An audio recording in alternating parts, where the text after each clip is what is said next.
Continuamos nuestra serie sobre Deuteronomio 26 y las primicias, los diezmos.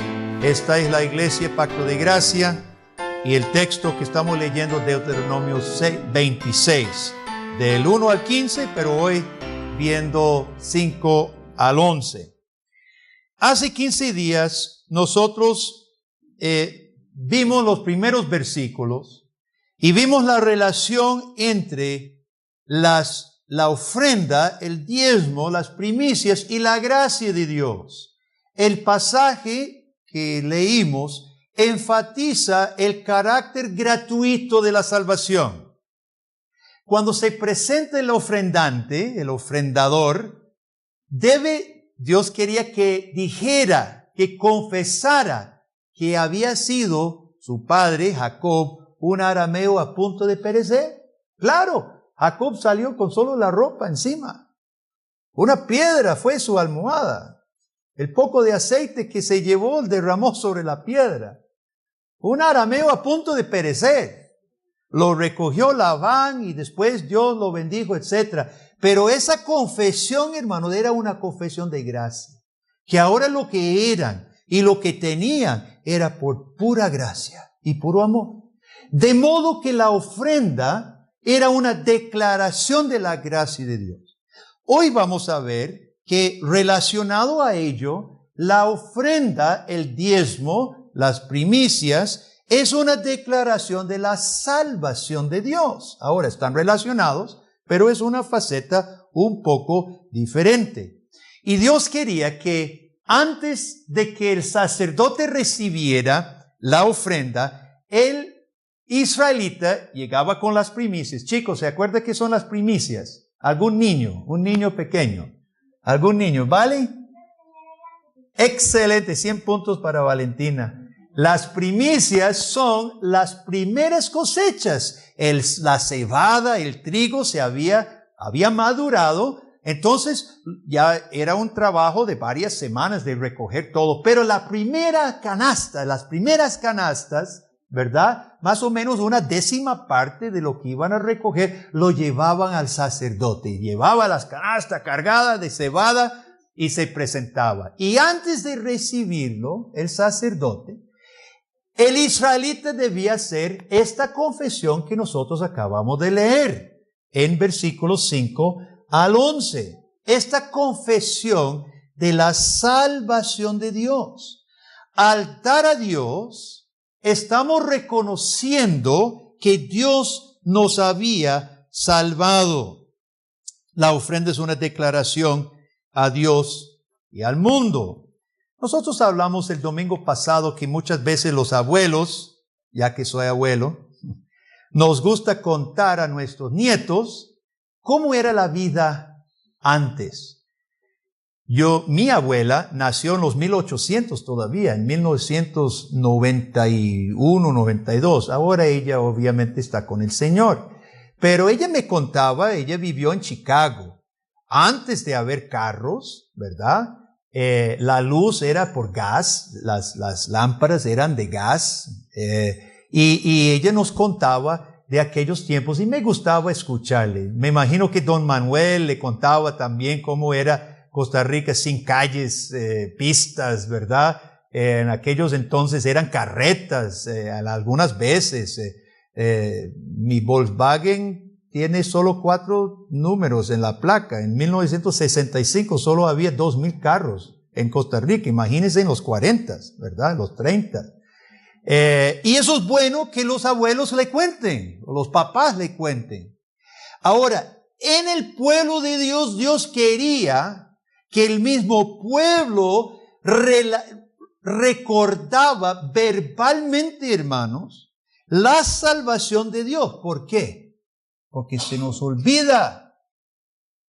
Porque Dios establece de que 1 en cada 7 estemos aquí, con la palabra de Dios abierta, porque se nos olvida, hermano.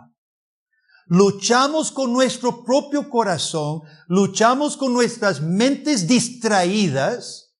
¿Es cierto o no que durante la semana llegamos a olvidar, a distraernos, a ocuparnos en un montón de cosas, olvidándonos del Señor? ¿Cierto o no? ¿Solo soy yo? Es cierto. Y Dios quería que cada ofrenda relataran y repasaran la salvación de Dios, y por eso los ponía a decir en voz alta lo que eran y lo que ahora eran, lo que habían sido.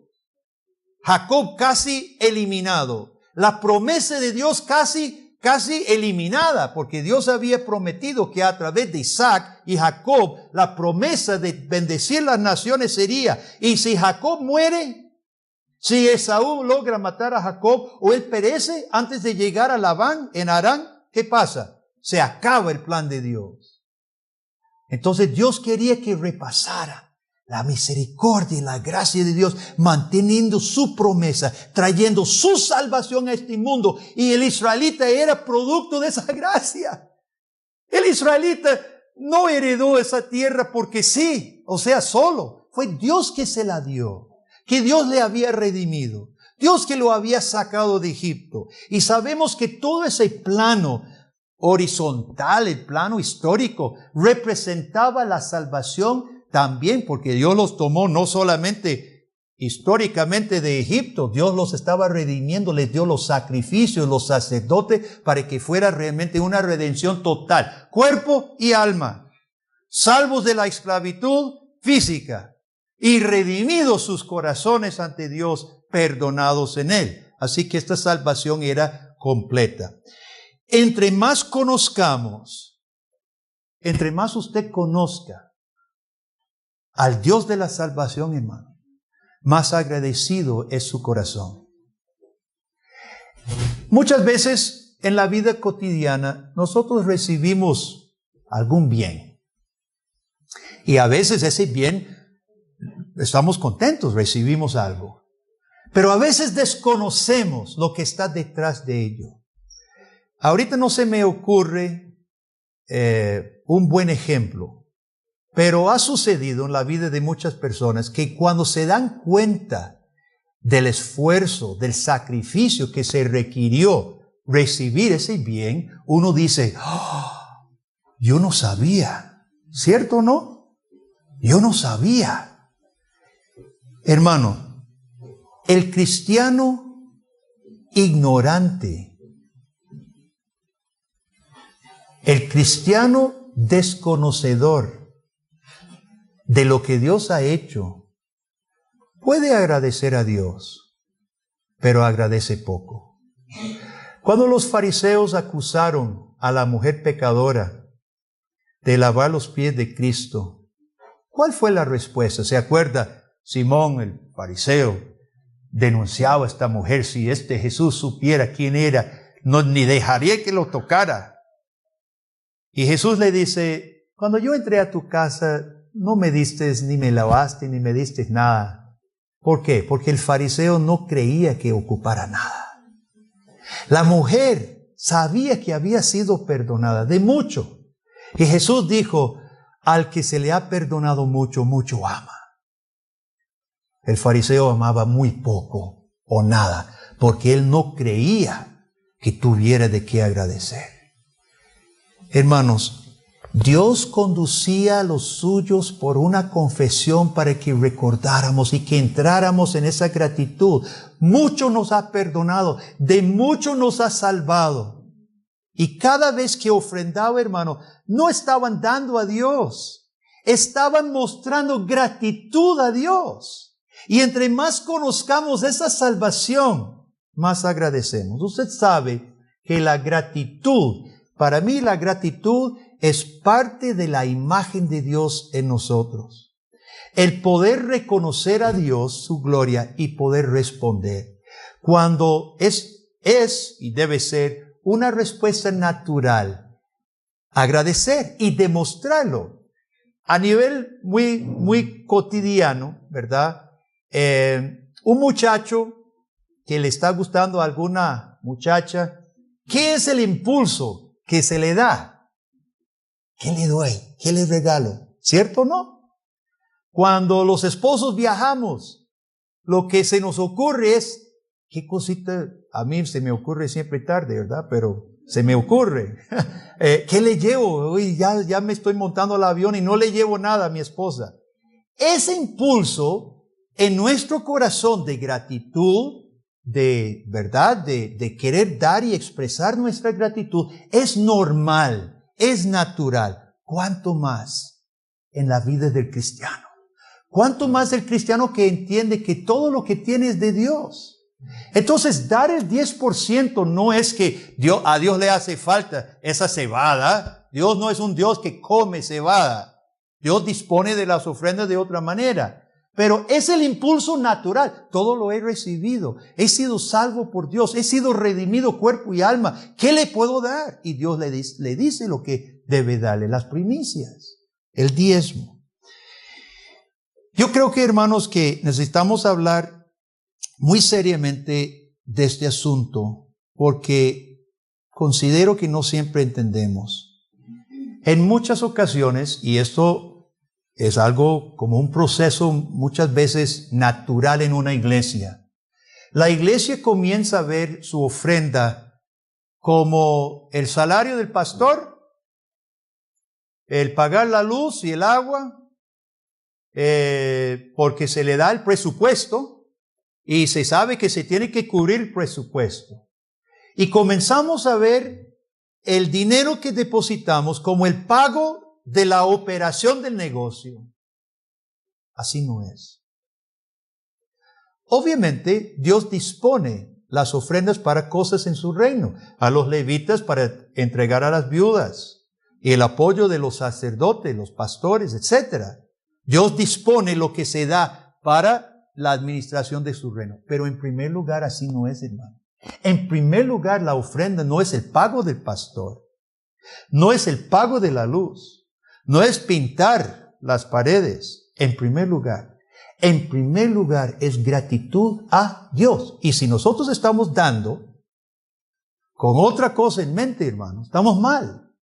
Y usted está perdiendo, versículo 11, te alegrarás delante de Dios. Si a Dios lo que le interesa es el corazón suyo, eso es lo que le interesa. No le interesa su plata. En primer lugar, la plata, la ofrenda, el tiempo que usted done, hermano, es evidencia concreta de lo que está en su corazón. Nada más. A Dios le interesa el corazón.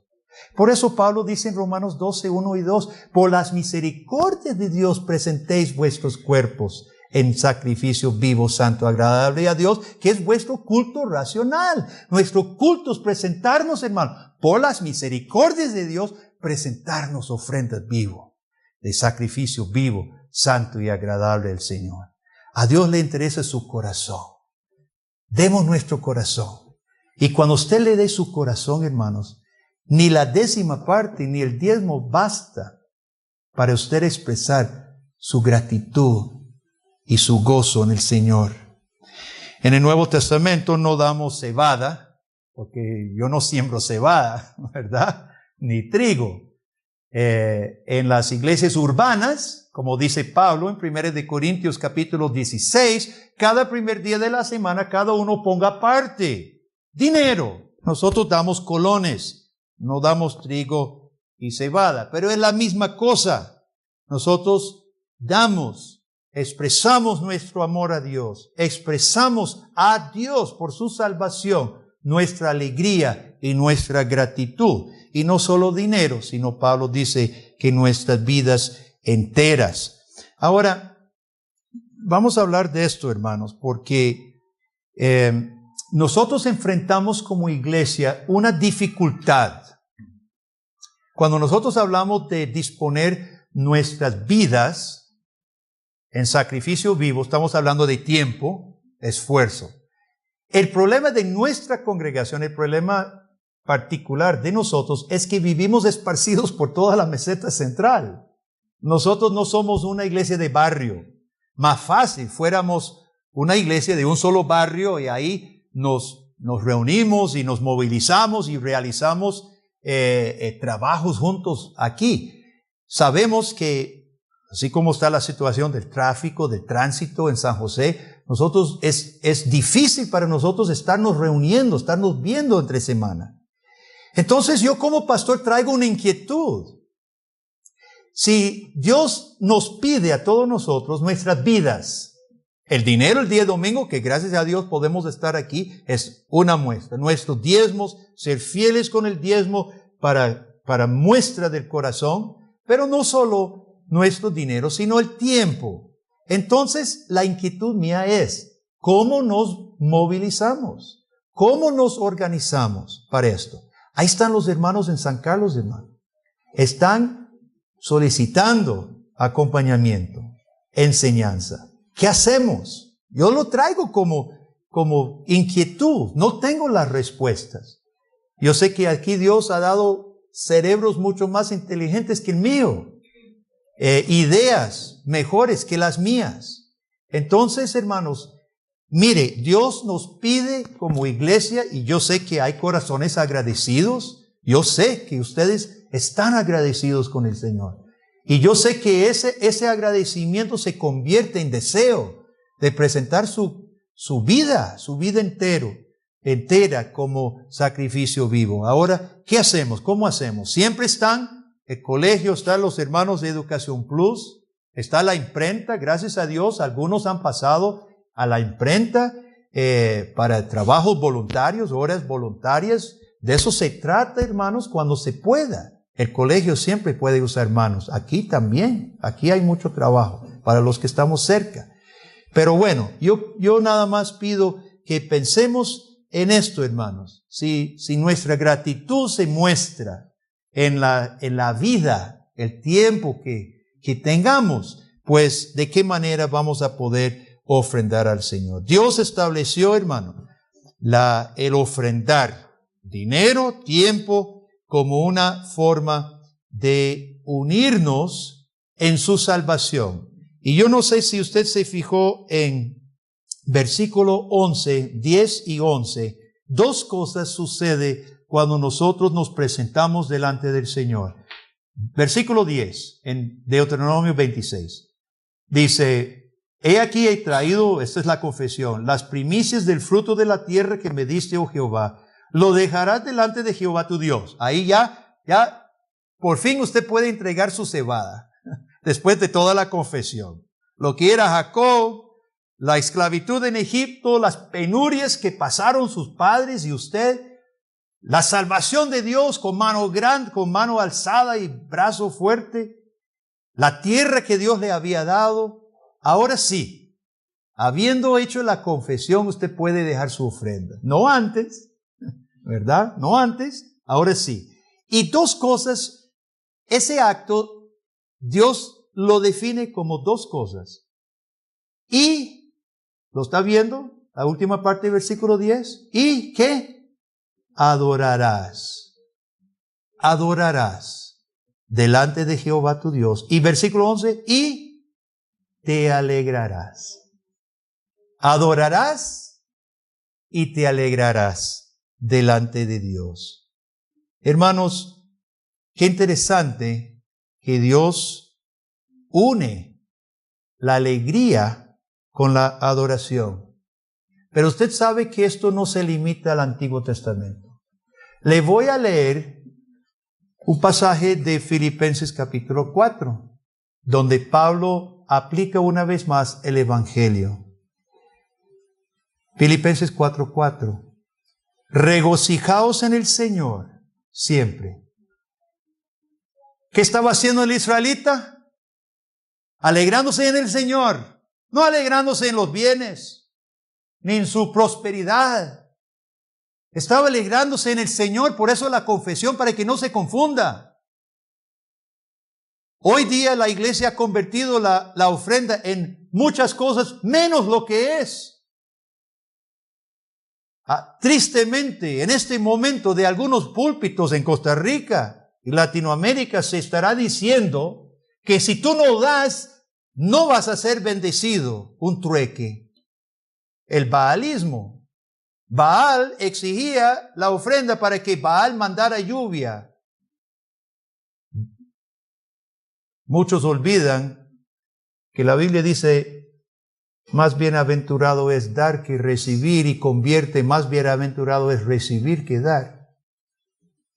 Y convierten el ofrendar en alguna llave mágica. Eso es lo que otros predican, de que el ofrendar abre ciertas leyes del cosmos para que de pronto cae prosperidad material y otro. Pablo, pensando en el Antiguo Testamento, dice, regocijaos en el Señor. Ese es el corazón agradecido, el corazón que comprende la grandeza de la salvación. Regocijaos en el Señor siempre. Y no se limita porque algunos somos duros. Algunos, como yo me pongo a veces, andamos con cara, ¿qué decimos? Enchompipada. Amargados, quejosos. El mundo es gris. Pienso en todo lo malo que me sucede. Pienso en todo lo malo que no ha sucedido todavía, pero que podría suceder. Y por tanto Pablo dice, escuche, no soy yo. Y esto viene en tiempos de verbo imperativo. Es decir, el Espíritu Santo le está ordenando algo a usted. Si usted es cristiano, si usted confiesa ser redimido por la gracia de Dios, Dios le dice, regocijaos en el Señor. Otra vez digo, regocijaos. ¿Cómo está su corazón, hermano? Yo sé que si esto no es algo que podemos sentir, nuestro ofrendar es una tristeza. Nos duele meter la mano a la bolsilla y sacar. Pero si esto abunda en mi corazón, si yo sé quién es Cristo, qué ha hecho Cristo, que si no fuera por Él voy al infierno, ahí no va a importar ofrendas o no ofrendas. Si yo entiendo lo que Dios ha hecho, entonces puedo entender, regocijaos en el Señor. Yo tengo una pregunta, que esta es pregunta que yo hago muchas veces a las personas. En la cruz de Calvario, ¿Jesucristo tuvo gozo, sí o no? Cuando sus discípulos lo abandonaron, los fariseos le injuriaban, los soldados le maldecían, clavado desnudo, siendo ridiculizado y burlado por todo el mundo. ¿Tenía gozo Jesucristo o no? Quiero que me conteste. No pareciera un momento de mucho gozo. Pero si a Jesús le faltó el gozo, ojo, entonces no tenemos un Salvador que a nosotros nos pueda mandar regocijados. Porque no nos redimió de la tristeza, de la falta de gozo y de la depresión y del enemigo. Jesús tuvo gozo. Ahora, seamos claros, el gozo cristiano no es pintarse una sonrisa tonto y andar así, aleluya, gloria a Dios. Eso no es el gozo cristiano. Algunos lo confunden. Y qué tristeza que yo he conocido hermanos que yo creo que son hermanos, pero han sido instruidos mal. Entonces siempre tienen que decir, bendecido, prosperado en victoria, aunque estén llevando palo, piensan que tienen que poner una fachada falsa, hipócrita, cuando Cristo en la cruz estaba llevando dolor físico y espiritual. Sin embargo, pudo decir, antes de ir a la cruz, no mi voluntad sino la tuya, la acepto. Y terminó diciendo, en tus manos encomiendo mi espíritu a su Padre. Tuvo gozo, el gozo de cumplir la voluntad de Dios. Y nosotros, hermanos, no estamos expiando los pecados del mundo ni los nuestros propios. Nosotros recibimos el gozo que Cristo ganó para nosotros. Por eso Pablo dice, regocijaos en el Señor. No hay, y lo voy a decir así porque la Biblia lo dice, no hay circunstancia en esta vida, en este mundo, en todo el cosmos, que a usted le puede quitar el gozo. Usted pierde el gozo, usted cede el gozo es porque usted quiere.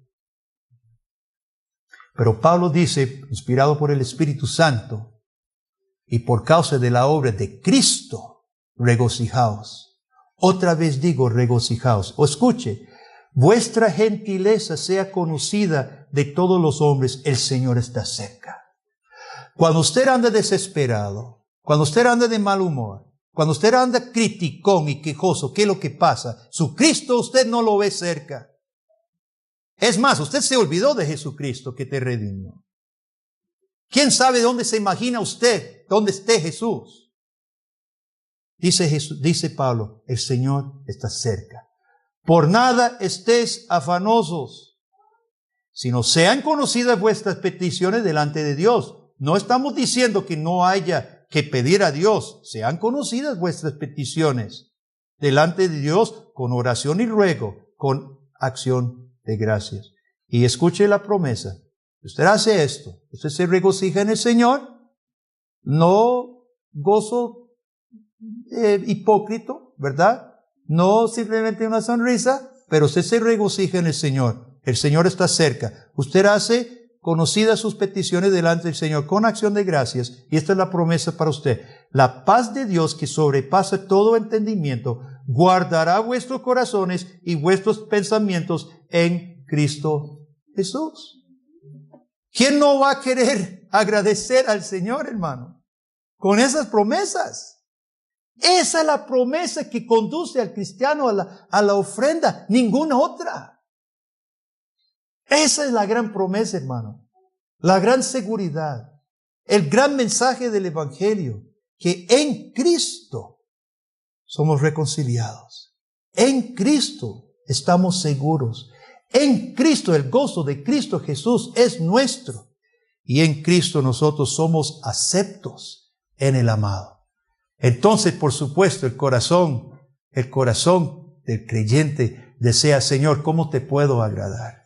¿Cómo te puedo agradecer? Yo te traigo mis diezmos como acto, como una muestra de gratitud por tu salvación. Y ese dinero, eso Dios bendice, Dios multiplica frutos en su reino. Dios ha dispuesto que los dineros se utilizan para el crecer de su reino. Nosotros en forma práctica, hermano, hemos hecho el presupuesto, tenemos planes, queremos apoyar los hermanos en San Carlos, etc. Esos son el fruto de su agradecimiento y Dios multiplica bendición sobre ello. Pero lo primero, corazones gozosos, corazones agradecidos, entendiendo que nosotros estamos dando a Dios, no al pastor.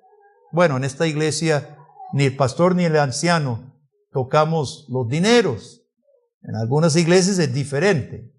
Pero nunca caigamos en ideas equivocadas, en distracciones de lo que estamos haciendo. Tengamos claro siempre, hermano, nuestro ofrendar es un acto de adoración y de alegría de participar en la salvación de Dios. Hoy, antes de la ofrenda, leímos esta confesión. Posiblemente, voy a ver si yo mismo recuerdo. Posiblemente es bueno, antes de la ofrenda, recordarnos a nosotros mismos qué es lo que vamos a hacer. ¿A qué vamos? Para que no sea simplemente parte del culto. Otro paso del culto, otro elemento del culto, recoja la ofrenda. Y tal vez a mi hermano Juan Carlos en la dirección del culto podamos recordar ese recordatorio que Dios pide de su pueblo, que es lo que estamos dando en nuestro corazón. Estamos dando en nuestro cuerpo de sacrificio vivo. Y la ofrenda es esa muestra de Dios. ¿Estamos bien, hermanos? Que Dios nos ayude en ese sentido. Vamos a orar. Oremos. Padre, gracias por tu palabra. Sí reconocemos, Señor, que olvidamos tu salvación, olvidamos tu misericordia, olvidamos tu gracia. Y Padre, ahora mirando tu palabra, donde tú instruías a tu pueblo a regocijarse delante de ti, confesando con su boca tu salvación, nosotros también no queremos olvidar, Dios. Ayúdanos a saber mostrar nuestra gratitud liberalmente con gozo, Señor, de corazón, como para ti. Ayúdanos, Dios. Que el nombre de Jesucristo sea engrandecido entre nosotros. Y pedimos que las ofrendas que nosotros demos, oh Dios, que tú bendigas esas ofrendas. Que tú, Padre, bendigas a los diáconos, que los administren, para que la obra que tú nos has encargado realmente sea prosperada por ti, Padre, porque sabemos que sin ti, sin tu bendición, nada somos. Así que, Padre, en todo este asunto de nuestro ofrendar, de la administración de los diezmos, cubre tú, Padre, con tu gracia y tu misericordia, con tu bendición, todo ese acto. Lo pedimos en el nombre bendito de Cristo, nuestro Salvador. Amén y amén.